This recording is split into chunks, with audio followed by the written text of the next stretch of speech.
So at ito na nga, no, Sandro Marcos push no work, no pay bill lawmakers para sa mga mambabatas na ang ibig sabihin, pag hindi ka pumasok o hindi ka nagtrabaho ay wala kang sasahurin. Ganyan ang nararanasan ng mga ordinaryong Pilipino, yung mga trabahador na pag hindi sila pumasok, wala silang sasahurin.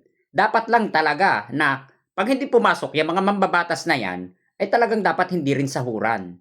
Imaginein mo yung mga Pilipino na nagtatrabaho na nagbabayad ng tax na pag hindi sila pumasok, wala silang kita. Hindi sila pwedeng bayaran o hindi sila pwedeng swelduhan. Pero tuloy-tuloy ang pagbabayad nila ng tax.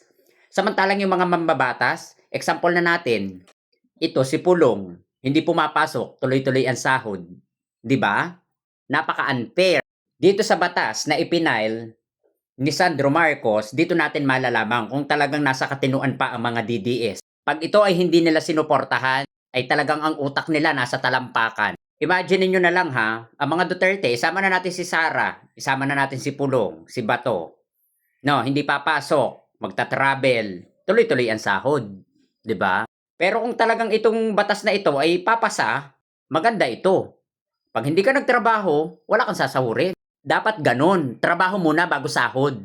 Hindi na nga nagtatrabaho, dire-diretso pa rin ang sahod. Pensyonado yarn. Kaya mga DDS, dapat isulong nyo ito, wag nyo itong almahan. Magandang batas yan. Yan ang tinatawag na patas. No works, no pay. Nice job, good job.